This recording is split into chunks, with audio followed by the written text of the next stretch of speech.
Okay, guys, I'm back from the birthday party at a restaurant with my sister, my other sister, my niece, my nephew, my son, Cecil, my brother-in-law, my other niece.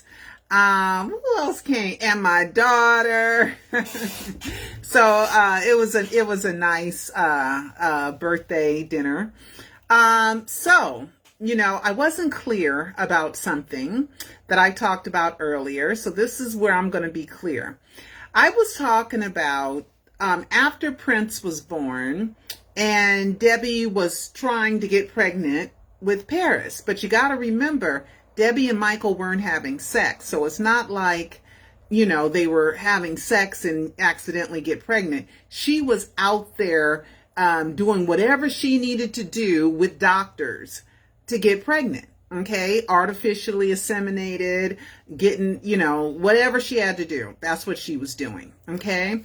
Now, you wonder, she knows Michael has a drug problem because she gave it to him. She knows he has a drug addiction because he's been to rehab twice. She's had to take drugs from him. She's had to do all kinds of things with Michael and drugs. Meanwhile, Michael's forging ahead, right? He's trying to, do his career because he loves his career. He loves his career, right? Because he worked really, really hard for it. And it's what he's great at. I mean, the best in the world at it. All right. So I wasn't clear. So, in between, after Prince was born and Debbie getting pregnant with Paris, this is what happened, okay? I'm going to read you continuing with the Debbie transcript from the Catherine versus AEG live trial, okay? Here we go. Answer. Because I wasn't sure how Michael would be when he woke up, and if he had come upstairs or if he had come over to the whatever, blank, we usually stayed on a different floor, on a different area, because the fans would keep the baby awake. Talk about Prince. And I like to enjoy my sleep. And so, when he wasn't with the baby, I had the baby on the other side of the hotel. I told Grace, that's the nanny, I said, quote, if he comes up and he's not right, I said, don't leave him alone with the baby. So, what's the big deal about getting pregnant again, Debbie? I mean, okay.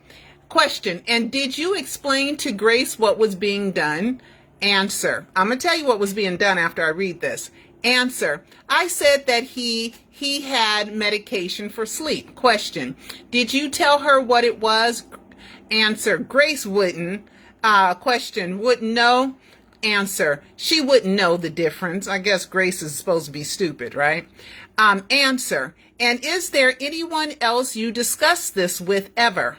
Answer, Dr. Klein knew. Question, you would discuss it with Dr. Klein? What did you tell him? Answer, I always talked to Klein when I got back from pause. He was always mad because I left and I was off work for like 2 days, and he was always mad. And then he would want to know everything that happened. See the gossip. And I didn't mind sharing stuff with him. But when it came to the medical stuff, I wanted, Klein at one time was a brilliant physician, and it was very sad what happened to him. Okay. Let me tell you what was going on at this time. Debbie was talking to Dr. Metzger about Michael behind Dr. Klein, Dr. Saki, and Dr. Hoffman's back. So she is the main person. And why didn't Michael get rid of Debbie? Because she had control of his drugs. Like Debbie said on the TMZ documentary, she wrote prescriptions, okay? She was doing all kind of stuff she wasn't qualified to do. And yes, she sucks as a human being. Debbie's right about that, okay?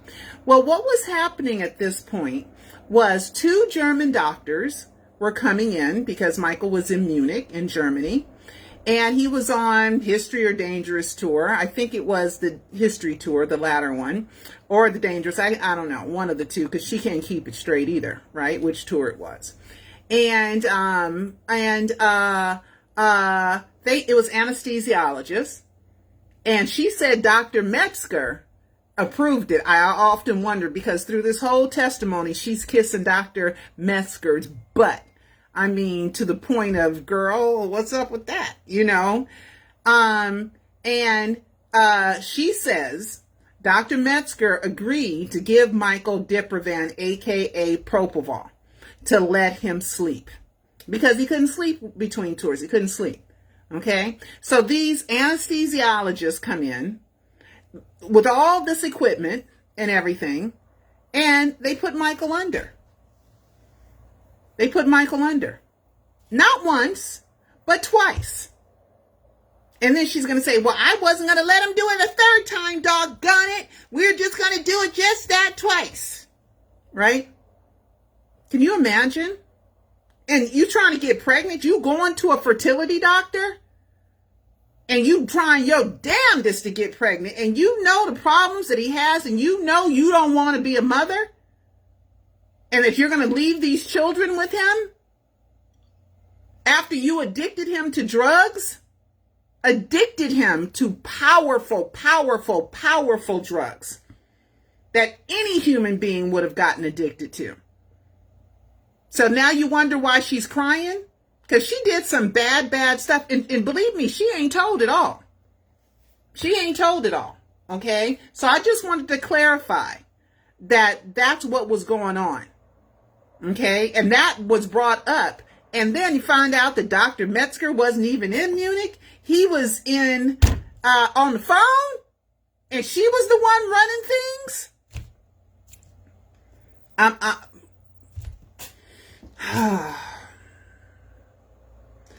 Okay. Let's see what else. Okay. This is about her how the situation was. Okay.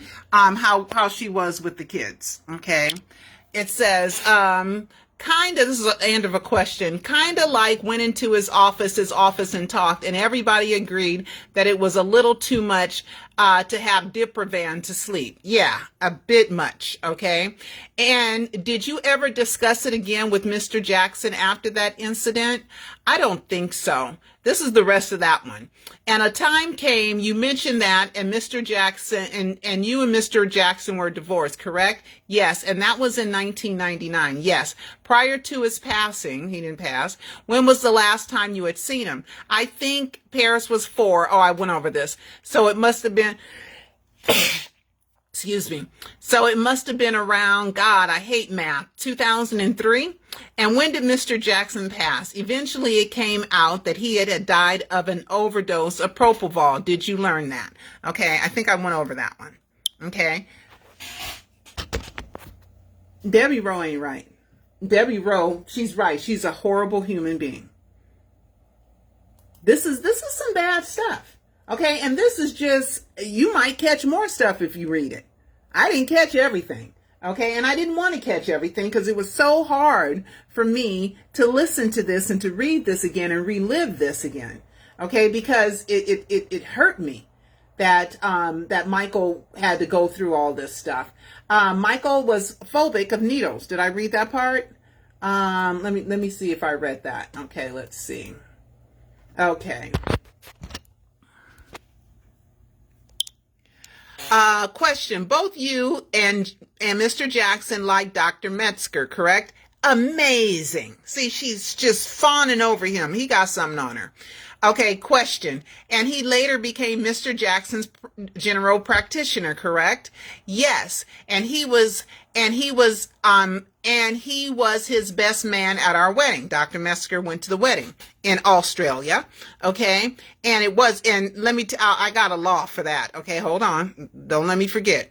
And also not only went with him for those type of treatments, which we'll talk about in a minute, but also even went to the dentist and oral surgeons with Mr. Jackson. Is that fair to say? Yeah, she was traveling all around with him, as if she was protecting him. She was making sure nobody else stepped in her way. She ain't gonna let what happened with Dr. Forecast happen no more, okay? Sometimes that necessitated oral surgery and painful treatments, correct? Correct. You always told us that Mr. Jackson had a very low tolerance for pain. Yes. Most of his doctors realized that. Is that fair to say? Answer, yes. And he was almost phobic about needles. Is that true? No, he was phobic. Okay. So Michael's phobic over needles. They started putting patches on him. Little patches. Okay, Demerol patches. What, fentanyl? Fentanyl. They were giving him fentanyl. Okay, I'm just saying. Now, sometimes you need stuff for pain. Sometimes you're just giving them whatever you can so that you can keep them needing you. Because what other way is somebody going to need you is if they're yearning, their body is craving a drug that you addicted them to. Okay? Oh, Michael hung out at Forest Lawn. Michael hung out at Forest Lawn. Okay, here we go. All right. This is Debbie talking. Okay, he was really funny, talking about Michael. When he felt, I know this sounds weird, when he was very contemplative in trying to figure out, this is when he was, I believe he was, it was after Sisterella. He was getting ready to do a video, and he was trying to figure out how he was going to do something. We actually went over to the cemetery, the Forest Lawn, over on Griffin Park. It's a beautiful place. It has beautiful statues. Michael loves sculptured artwork. And so it was really quite, well, I never realized that that was some place that he could go and no one would see him. And it was quiet, and there were a bunch of dead people, but it was just some place where he'd go and just be himself and hang out. And it was nice. It was nice. Question, Mrs. Rowe, did you find that hard for him to move around in public because of? Answer, he wouldn't. He couldn't. He couldn't. So that was why it was fun that we could go places like that. But when he was feeling depressed, he would call me and I'd say, well, let's go out. And he would say he didn't have security. And I say, we don't need security because nobody wants to get busted talking to an impersonator. There were a lot of impersonators in the 80s and 90s. I said, I'll come get you. I'll drive a Celica. Really, Michael Jackson is not going to be in a Celica. I pick him up and we went to Tower Records, which was on Sunset Boulevard. And it didn't have a ton of people. It had about 20 people in there. We were looking around. He'd gone off to one section of the videos, and I was not videos, but somewhere else. But they did kind of get caught, but they made it out, of course. And Michael was okay.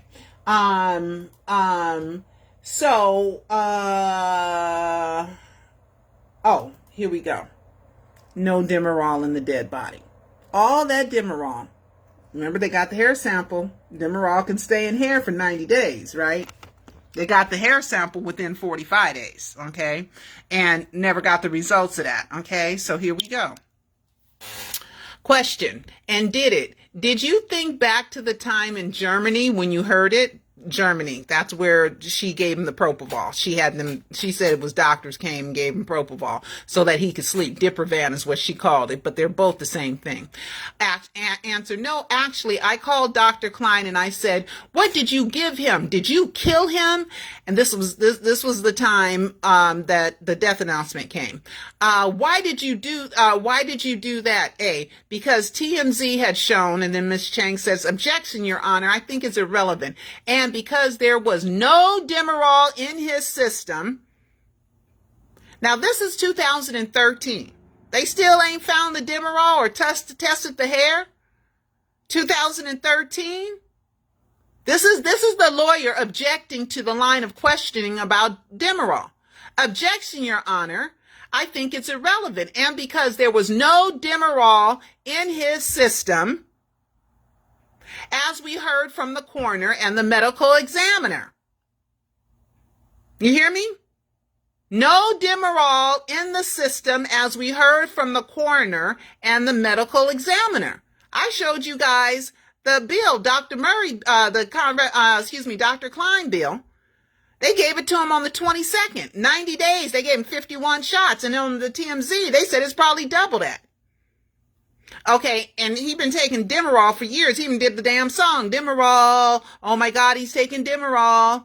Okay, let me finish reading it. As we heard from the coroner and the medical examiner, they're the same thing.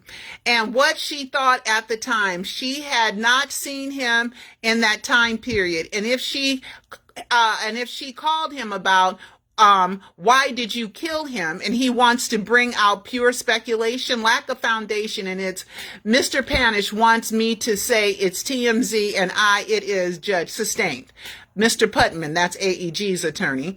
I asked why she called him, not what she said. Judge, no, but she was starting to offer it, the witness. I thought he was responsible in some way, Mr. Putnam, but you eventually learned that it was Diprovan, aka it was this Propofol stuff, right? Yes. I mean, what else do we need to know that the body wasn't Michael's? That wasn't Michael's body. Propofol is used in cryonic freezing. Okay, let me show you guys. Let's see if I got everything. I think we got everything. You know how when she said, "Oh, we were going back and forth about the kids," she never said Michael said okay to it. Let's just read it again. Let's just read that part again. Okay, let's just read that part again.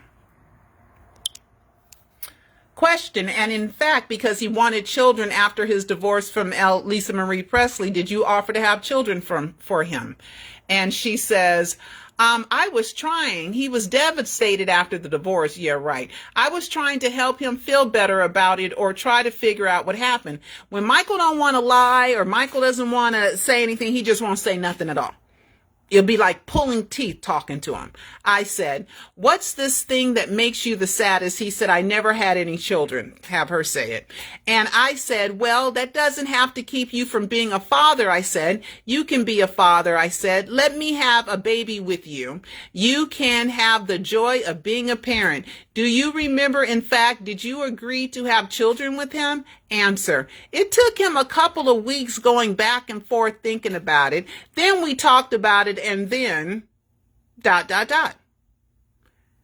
So she doesn't ever say he really agreed. She doesn't really say he really agreed. So she might have just taken it on her own and just said, I got to keep this man in my life, or I'm getting ready to get paid. I'm going to tell him it's a gift. But then when I get pregnant and then we tell the media, then I'm going to charge him millions. And as a matter of fact, it didn't work so good, so let me make sure I have a second child. Okay? When she knows that Michael has the problem. And they even asked her at one point, why were you trying to have children with someone you knew was addicted to drugs? Oh, no, I wasn't. Yeah, you were. Yeah, you were. Okay? So, I like I said, if you guys want to read through this, and if I made any mistakes, please tell me. But don't come asking me everything about a transcript, because I'm not going through it. The transcript, it's very, very painful for me to listen to this. Okay, and to relive something like this. Okay, now I said for you guys to remind me of something. Propofol, was it Propofol? Oh yeah, Alcor. Here we go. All right. There's more, but you know, I'm just giving you guys kind of the short version. Okay, so there's Alcor, Propofol. Alcor is the Cryonics facility, and I've been telling you guys, Propofol is used in cryonic freezing, and that's why there was so much Propofol in that body. Okay, all right. So here we go. Propofol right here. The medications, the number one medication they give for Propofol is cryonics is Propofol. That's the number one ingredient. Hold on, I have it saved. Okay, here we go. All right. This right here is Alcor. It's a facility that does cryonic freezing. All right. See, Alcor. Okay. Introduction to hypothermia. You read all that. Administration of the medications is telling you what they do. And then the small volume medications. Propofol, 200 milligrams.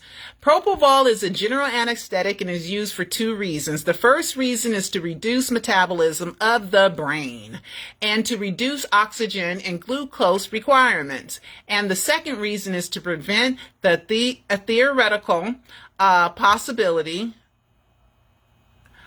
of recovery of awareness due to aggressive cardiopulmonary support. Then that's number one. And then we got the sodium citrate and the heparin and the vasopressin and all these medications. Look at all these medications. Okay. Now, some of these medications you have to actually test for. Everything doesn't come up in the standard toxicology. Okay. But Propofol would come up. And they even helped with Propofol because remember they went back to the house the next day, the police? And that's when Conrad Murray told him the Propofol was in the other bedroom, up in the closet, up on the shelf in a blue bag. Okay, Conrad Murray's the one that told him about the Propofol. Okay, and where to find it in the house. Okay, now all that Propofol, there were Propofol bottles, they found all the stuff, but none of the tabs were pulled. That's why they had that stupid apparatus with the saline bag with it cut and the Propofol in there. It's ridiculous when all you had to do was pull the little plastic tag and hang it up. Michael and Dr. Murray forgot to do that. Okay? This body was not Michael Jackson's. Okay? It is not. Okay? I wanted to show you guys something else with there was the Propofol, and I wanted to show you guys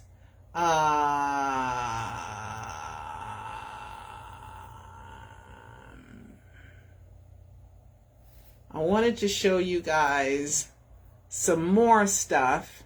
It's just unbelievable. Okay? The things that happened to Michael Jackson and how he was forging on through because he loved performing for his fans that much. And he's going through all this stuff. Okay? There is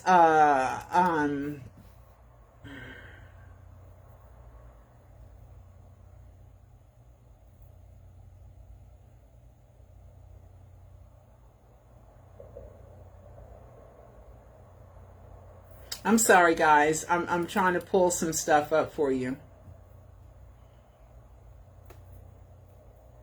Just something else that I found with the 2005 trial where they put his name, Michael Joe Jackson. See? Michael Joe Jackson. That's his name.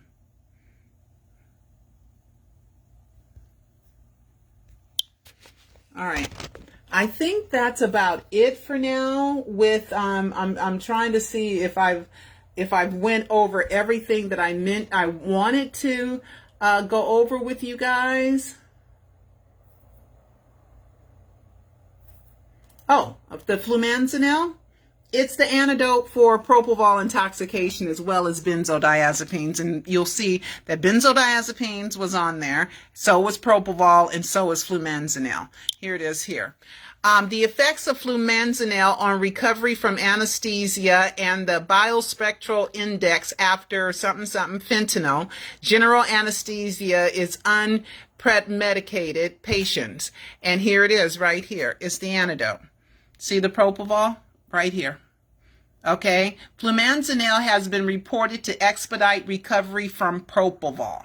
Okay. That's why they had it there, and that was what they were trying to revive the cryonic body, because the cryonic body died of a benzodiazepines overdose. At least that's what it seems like to me.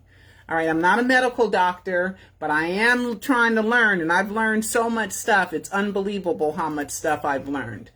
Let's see. I'm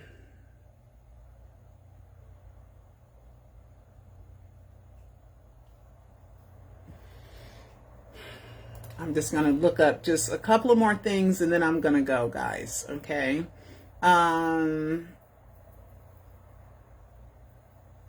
Just a couple more stuff.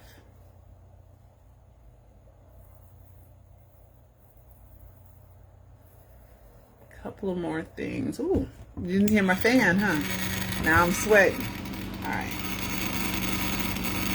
All right, so I'm going to look up one thing. I wanted to look up something with the autopsy real quick.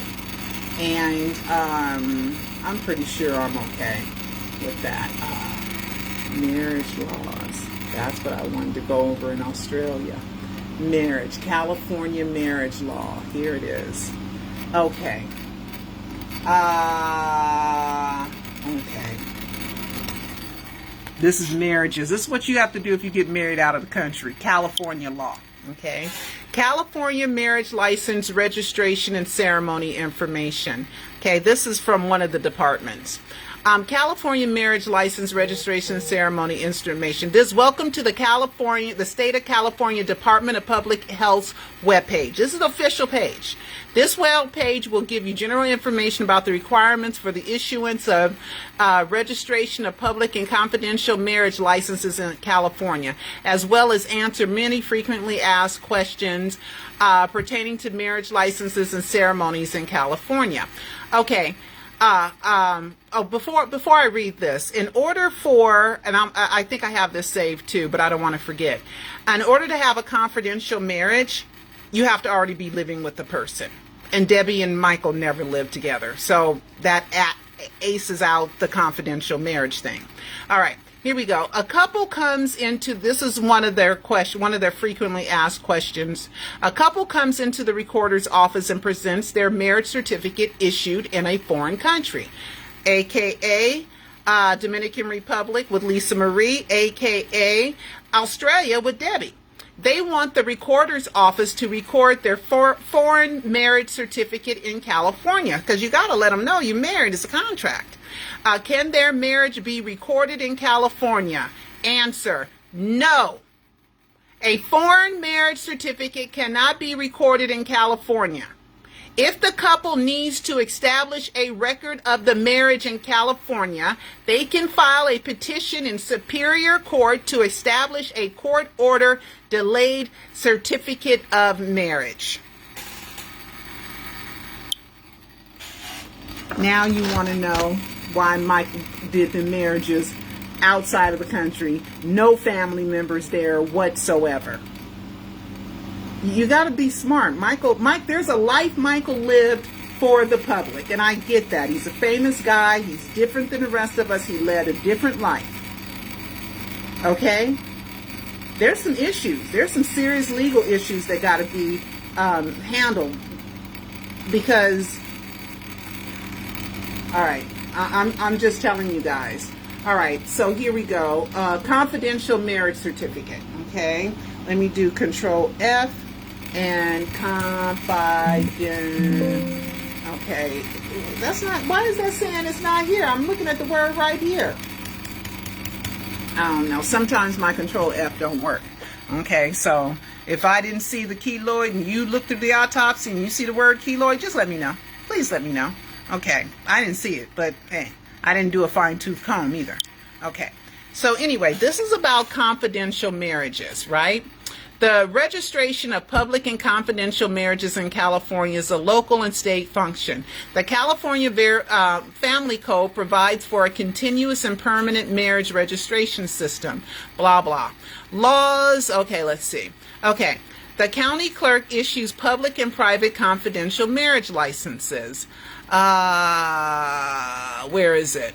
Here, let's go back a little bit. I'm sorry. Quote right here. Laws are mutually accepted rules by which together we maintain a free society. Liberty itself is built on the foundation of law. That foundation provides an orderly process. It depends on blah, blah, blah. That's not it. Where is the part where it says they have to be living together? The marriage officiant clergy must perform the marriage by law. Marriage returned it to the county. Blah, blah. Registered. Blah, blah, blah. Okay, where is it?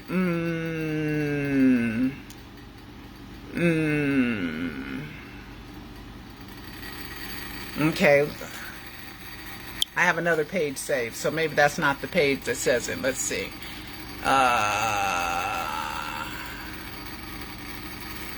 Let's see. Oh, here's an article where Debbie admits that it was a sham. Somewhere, one of those articles, somewhere that she says the marriage was a sham. Maybe that's not it. I don't know if that's it or not, but that's not what I'm really looking for right now. Let's see. Oh, I'm so sorry. I'm sorry. I always get so close, huh? Okay. Where is it? Where is it?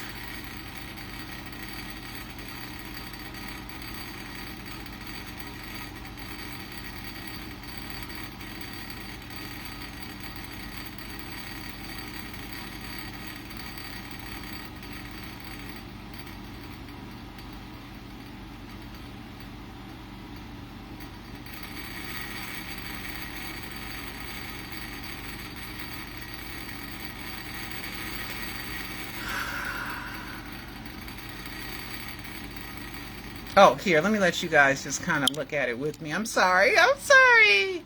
Okay, here, this is the whole document here. This is the whole thing. Okay.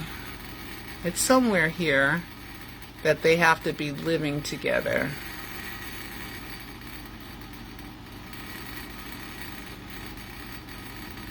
You have to present a valid picture identification.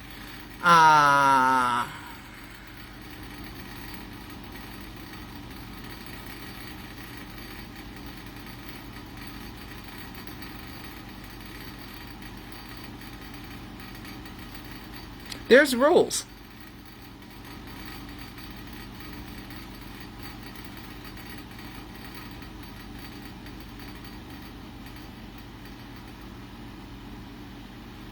I'm sorry, guys. I know it's in here somewhere. I've seen it.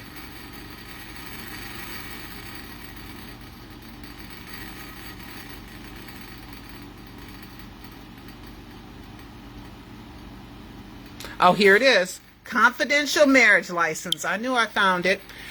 Oops, I'm sorry. Oh, gosh. Confidential marriage license. These are what you need, okay? 2 parties to the marriage must be at least 18 years old to apply for a confidential marriage license. Minors may not purchase a confidential marriage license. 2, the couple must be living together as spouses at the time they apply for the marriage license and must sign an affidavit on the license attesting to that fact. Debbie said under oath in the 2005 trial that her and Michael never lived together. Okay, the marriage license may be obtained in the county, any county in California. You are not required to get married in the county where you purchase the confidential marriage license. However, you must be married in California. You must fill license, blah, blah, blah. Okay?